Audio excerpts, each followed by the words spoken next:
Well, hello there, ladies and gentlemen, boys and girls, children of all ages. My name is DB333, and welcome back. Excuse me, I'm supposed to be Irish accent. Top of the morning to you! Welcome back to Hearts of Iron 4. The Northern last days of Europe as the Republic of Ireland.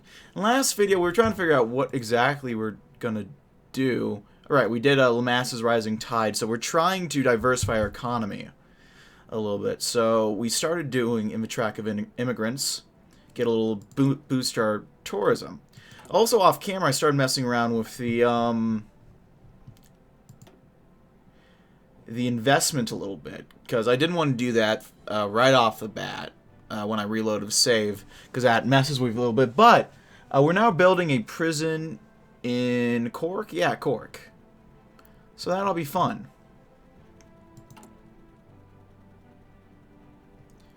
Hopefully get more investor approval with that. And so yeah, let's get going. Yatka's beaten the AB. Interesting to see. Tomsk is fighting back those guys.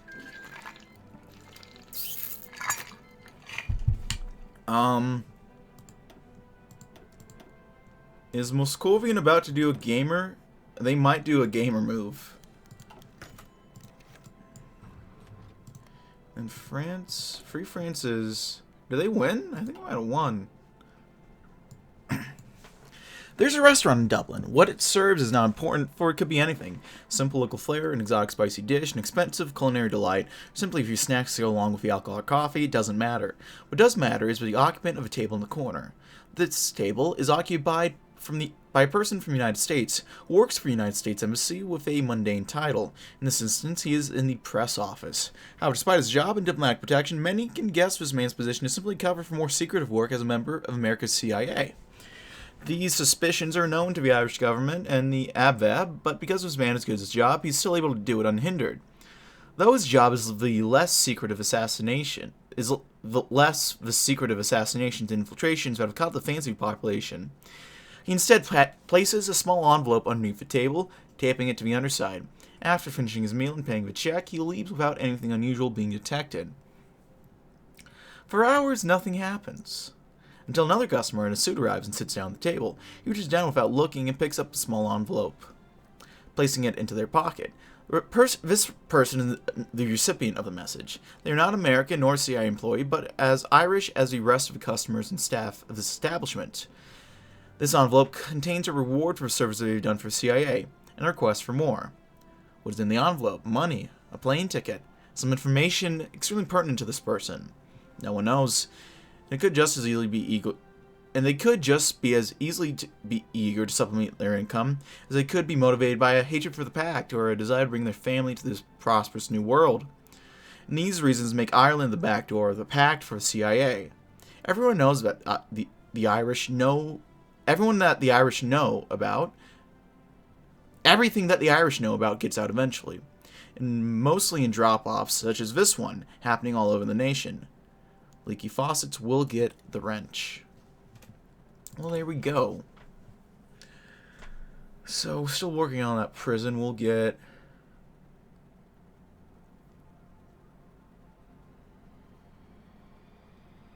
some good stuff boosted with that. Gods of the North, they call him with father. Surely nonsense.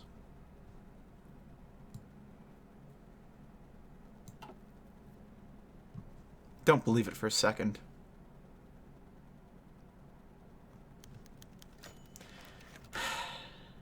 We thank you, Lord, for the spread.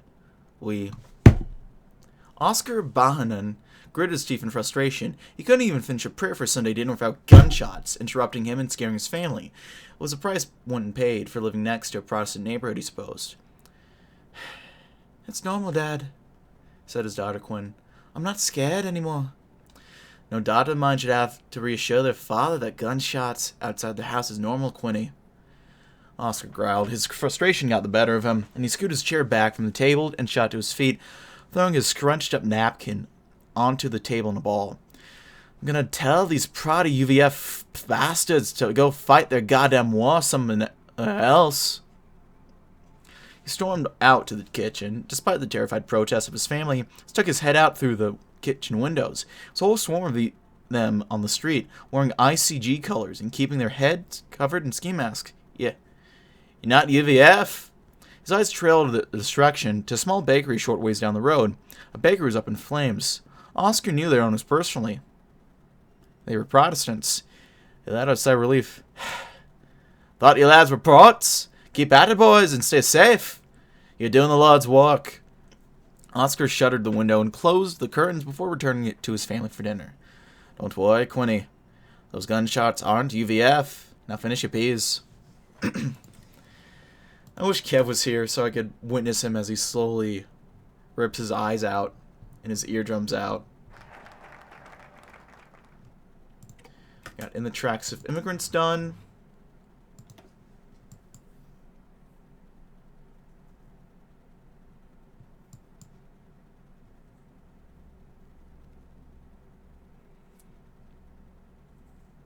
Let's go ahead and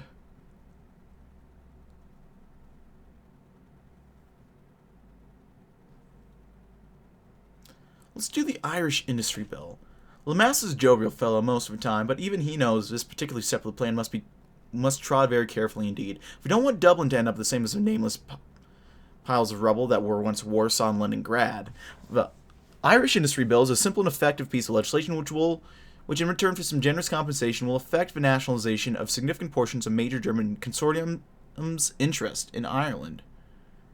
Not that the entirety, and not all at once either, but enough that we can ensure the Reich will at least have to put a modicum of effort in should they desire to crash our economy deliberately rather than through sheer incompetence.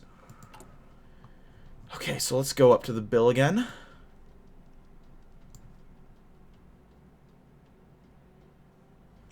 Could be wrong, but I think your accent's improving. I'll take that. We'll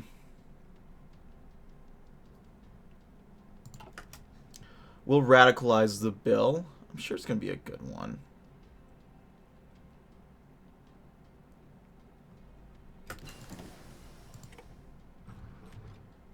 Let's encourage the hardliners. And then see what we have to do from there. Let's get a bonus prison construction time. My accent might be improving. Maybe.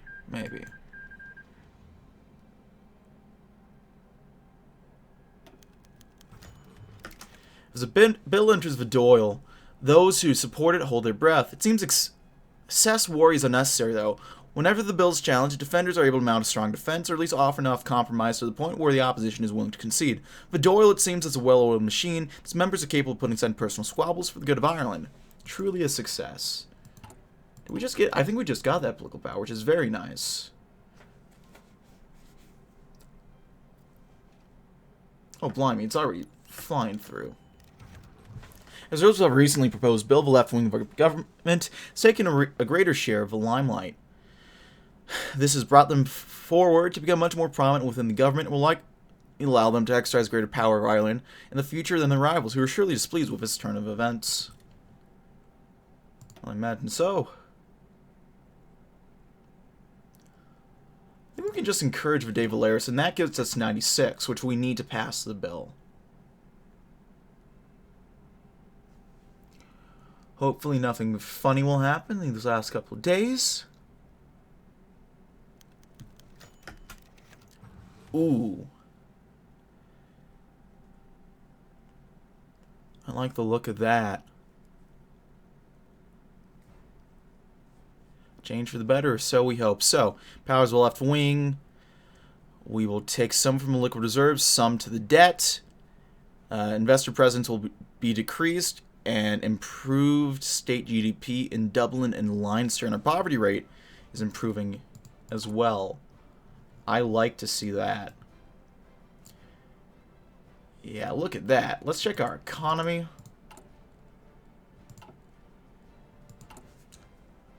We're doing fresh off the presses. We're getting some real GDP growth, which is nice to see.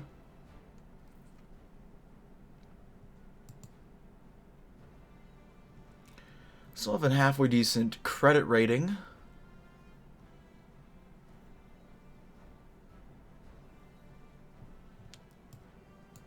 Probably lower our naval spending a little bit.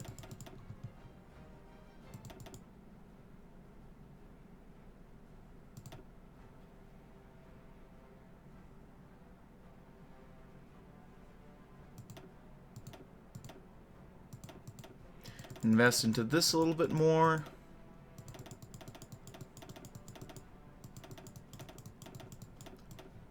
Let's max out our social spending and our admin. Maybe a little bit of...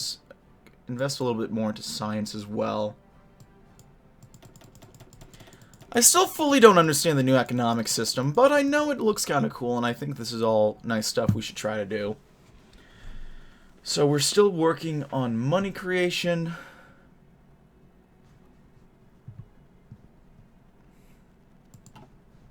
Yeah, so far so good.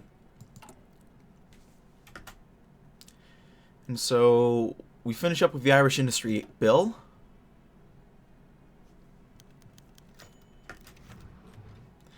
Ted Quinn looked out the window, looking down both streets. Like usual, the only thing he'd seen was a bunch of college students eating and drinking. He looked once more before walking away from the window and into his bedroom. Unlike the more spacious flats of downtown Dublin, the flat had only 2 rooms and a bathroom. Small but livable, thought Ted. So he walked in his bedroom, he opened a closet and pulled out one crate that was buried in the back, behind hanging paints and jackets. Inside was a typewriter and letter, all of the same address, 16th Garden Lane, Dublin. Location of German intelligence in Ireland. No one questioned it. It serves as the regional headquarters of one of those megacorporations. Ted began to type away as part of his day job as a civil servant serving the Garda and the government as a whole. Due to this, he had all the access in the world to all the papers and reports that would go into the archives. Anything that would go in the archives or to the government itself would need to pass through Ted first. It would suspect him anyway. It was nothing more than a paper pusher trying to climb his way in the cutthroat world of politics. It was the perfect crime. The job was easy, writing reports for Germans detailing the efforts of Garda or American agents. So far, it had been extremely underwhelming. Again and again, the Garda had been duped by the much better trained and supplied CIA. Each week, he would write a more damning report to the Germans, not like he would care, he was getting paid. That was his motivation. He finished typing up the reports and slid it onto the envelope, placed it back in the box, and put it back in his closet. He looked back outside the window. They had no idea what was coming, did they? He thought to himself. Another week, another pound. I don't think the Germans are exactly in a position where they can fight back.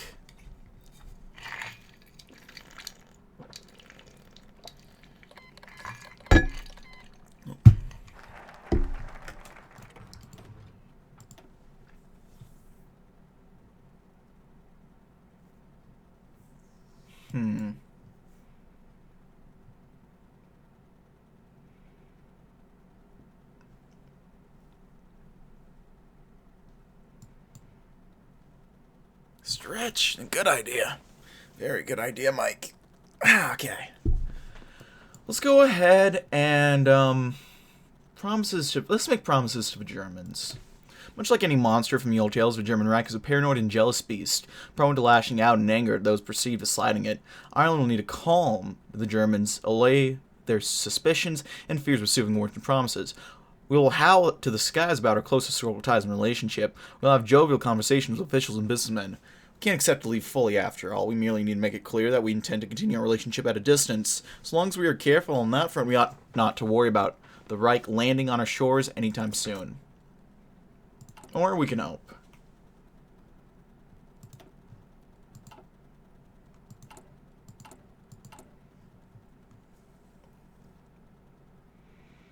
Poverty rate is going down pretty nicely. I'm happy about that.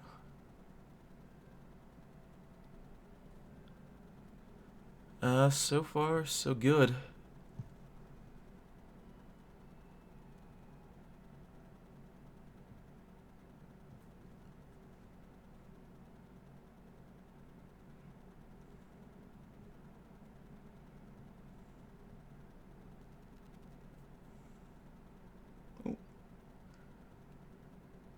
Frames went a little wacky there, but it is what it is.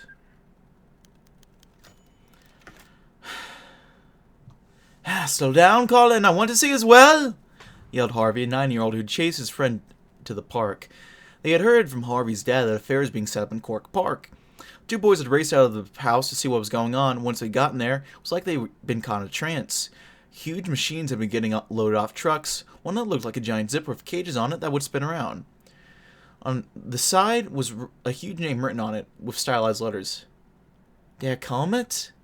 Do you know what that is, Harvey?" asked Colin to his friend as the two boys stood on the edge of the park. Harvey shook his head but kept staring at it. It looked nearly as tall as some of the buildings in Dublin by his mom's house. "Lads!" The two boys turned around to see Harvey's dad waving them down.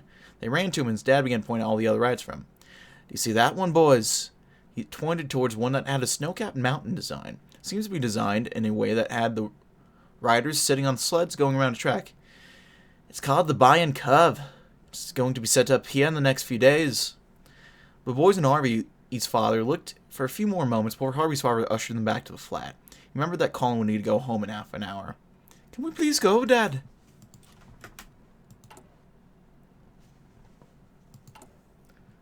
Is construction coming along? When is it going to be done? 66! Holy shit!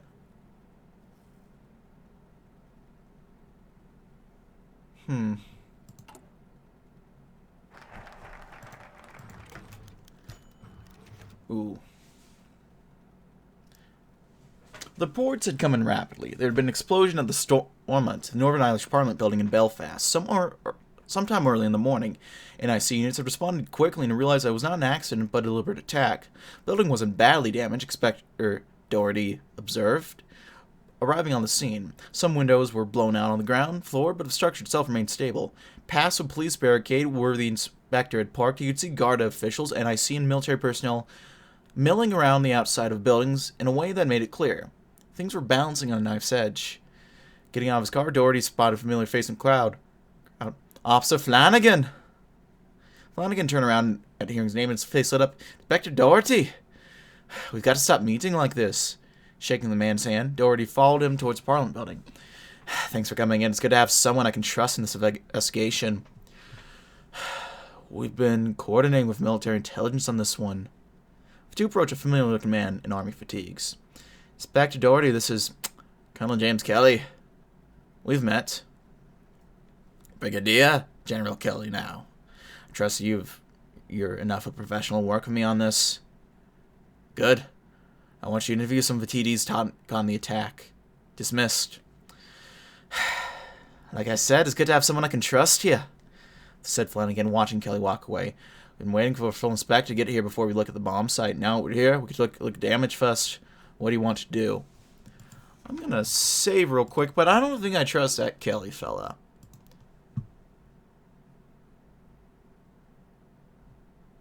So let's take a look at the damage. So we've done promises to the Germans.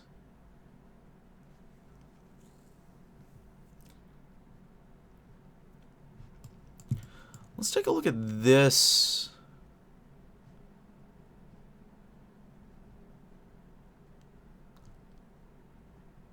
Area real quick. Let's do RTE history broadcast. Actually, let's do Ulster Goodwill tours.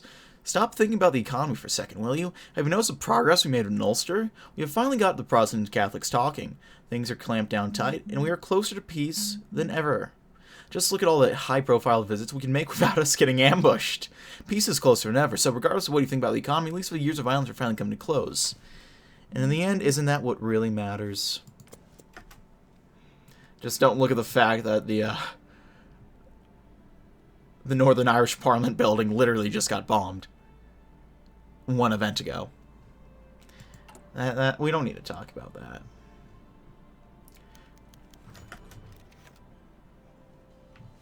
Shattered glass crunched underfoot as Doherty and Flanagan walked through the entryway of Parliament building, flanked by a veritable army of forensic investigators. Doherty could see shrapnel embedded in the walls and floors of the entrance hall, and walked carefully to avoid disturbing anything that could be used as evidence. Around them, forensics crew took pictures of the room from various angles, hoping to find out what exactly had happened.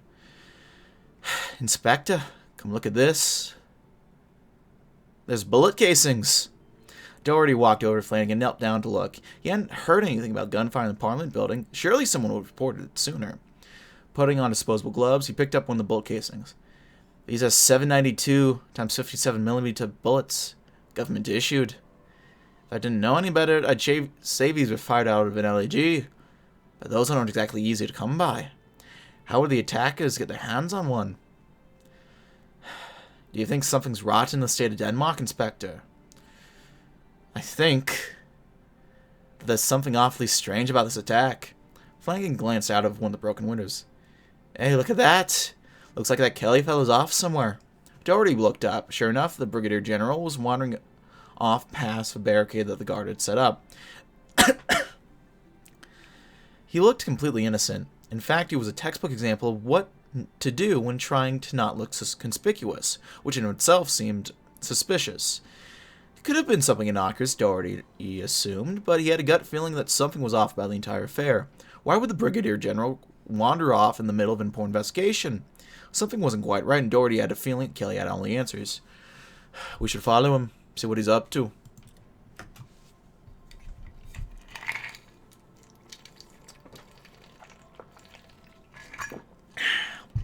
Hydrating.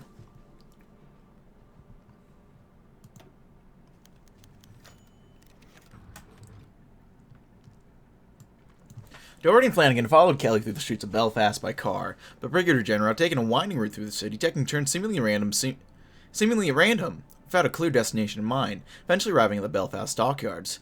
Doherty and Flanagan parked a ways, watching the man get out of his car and looked around furtively. Nearby alley, a group of men stood hidden by the shadows. Kelly seemed to notice him and walked over. Is that Neil Blarney over there? Doherty examined the group again. It's hard to make out much of a group. They were quite a distance away, but it certainly did look like the head of the hardliners in Dublin were hanging around shady alleyways at the Belfast docks. Kelly snapped in sharp salute that Blaney somewhat lazily returned. One of the men in the group that Doherty couldn't quite make out jerked his head in the direction of one of the warehouses which the group went into. What do we do, Inspector? Do we go after them? Doherty fought for a moment. Something was wrong with the attack. Parliament was bombed in broad daylight, and no one was able to report an attacker. There was gunfire from an unknown assailant that had not been reported until he personally found out.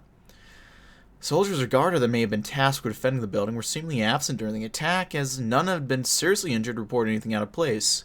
How did the attackers manage to get away unscathed in the middle of a major city? All questions that he didn't have answers to, but he would bet that the answers were being discussed in that warehouse. There was nothing Inspector Doherty could do about it. Inspector? We do nothing. There's nothing we can do about this right now. Let's just go home. So that's still ongoing. Let's raise officers' salaries, make sure that they like us still. Don't want any terrorism issues popping up. Ooh, the front versus... I believe this is... Well, they're supposed to be doing a gamer move right about now, but... I don't know if they'll live that long to do that. Due to the lateness of the hour and the fact that it was much too late for Flanagan to return to his apartment and make supper alone, Doherty invited the young NIC officer over for supper, insisted when he tried to beg off for being a bother. Now the two men were seated in Doherty's home in Belfast, saying grace with his wife and children. This smells lovely, Martha. Thank you so much for having me over for dinner, Flanagan said, raising his head. Of course. And if James is a friend of ours, is welcome to this house. So, Pa, did you catch any bad guys today? Asked 12-year-old Lelaine, the younger of the two girls still living at home. Let Papa eat, Lelaine. Sophie was 16 and spoke with a level of snark only a teenage girl could muster. You can badger him about work after he's had some supper. Girls, there's no need to fight about this. Flanagan was caught off by the squeal of breaking tires from outside. Doherty turned to look outside the window, and with a loud bang, the front door was blown off its hinges. Get down! Doherty shouted as guns began whirling in from the streets. Lane screamed as bullets whizzed past their heads, destroying flower pots and tiles on the walls. Doherty grabbed Lane and pulled her in, pushing the table down in front of him. Flanagan managed to grab the other two and pull them out of harm's way. Lane had gone pale, clutching at her side weakly as blood stained the front of her blouse. Doherty pushed her hands out of the way and pressed firmly on a bullet wound, seeing red. Mercifully, the bullet stopped overhead, and the squeal of tire was once again filled in the night air. Flanagan came thudding past through the front door, pistol drawn. Flanagan! Call an ambulance! Elaine's been hit! Stay with me, Elaine, please. Well, shit, this is heating up.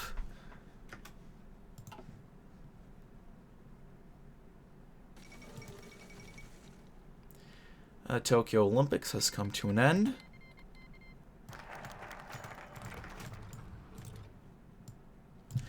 Another situation is tense a bit, Blaney. Just tell me if the constabulary need has enough to keep order if things get worse.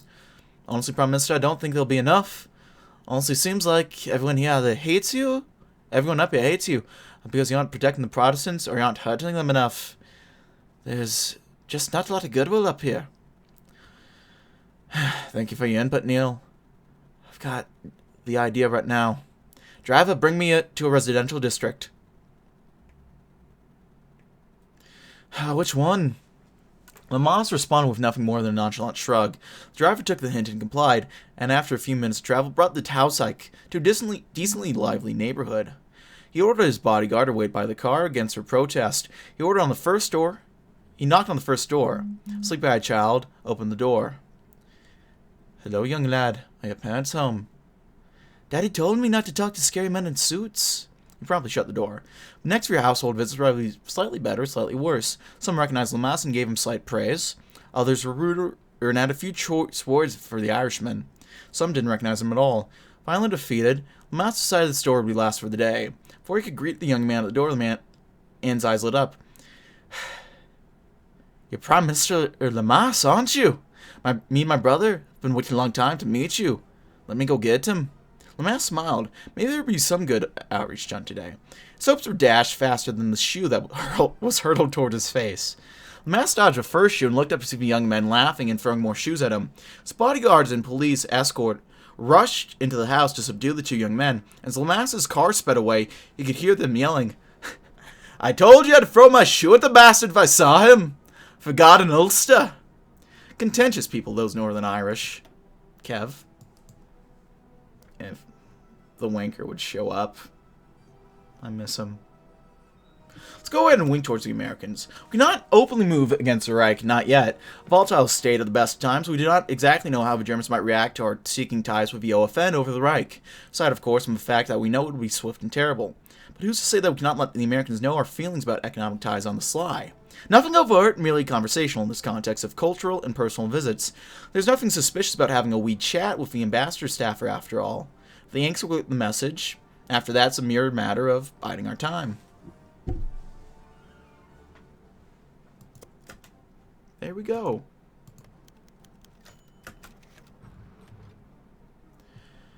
Inspector Doherty sat in a conference room along with fellow Officer Flanagan, Commissioner Patrick Collins, various fellow Garda officers, and a team of forensic analysts. It's been a long night for the inspector. His and Officer Flanagan's families have been taken to protective custody, and Elaine had been rushed to a hospital, though much to Doherty's relief, her condition had been declared stable. Still, the bastards had the audacity to attack his home and his family, and put his little girl in the hospital. Doherty found himself angrier than he had ever been before. This could not go unpunished. I want a raid. I want a raid on the motherfuckers who decided to attack my family. Don't worry, Inspector. We're not going to let an assault on one of ours go unanswered. The only trouble is we need to find out who to raid. What information do we have on the attackers? Women now spoke up. The attack on the Doherty household was likely conducted by the same culprit on the attack on the Stormont building this morning. The method of attack is the same in both cases. Nevertheless, the shrapnel found at the scene. I believe that's the same type of bomb that was responsible for the death of Aurario Broad. How the fuck do you say that? How the fuck do you say that? It's likely the two attacks were linked. We can also safely assume it was not the IRA. They've been acting in the countryside and don't have the resources necessary to commit to such a large attack in Belfast. Doherty thought back for a moment. He'd been side to the Brada case in 62. Whoever been responsible for that would be the one they should target. On the other hand, the similarities could be a mere coincidence, or even have been used to keep suspicion away from true culprit. I'll save just in case I get this wrong, but if I'm not mistaken, I believe that it was the guard. The Irish Citizens Guard. So we raid them. But I guess we'll find out that soon, won't we? Not this video, though, because I had to cut it here, folks. Thank you so much for watching, however. If you like this video, leave a like. If not, feel free to dislike and want to see more of this content feature. Hit the sub button for uploads every weekday as well as occasionally Saturdays. If you have any comments, feedback, concern, leave in the comment section below. I read all the comments I get and appreciate any feedback you might have for me. Want to chat, play games, anything of the sort? Check out my Discord. If you want to send bucks away per month, I have a Patreon. If you want to see me do so for life, I have a Twitch, all which is down in the description box below. That's it for now, folks. Thanks as always for watching. My name has been Dogbot333. I'll see you guys next time. Boy.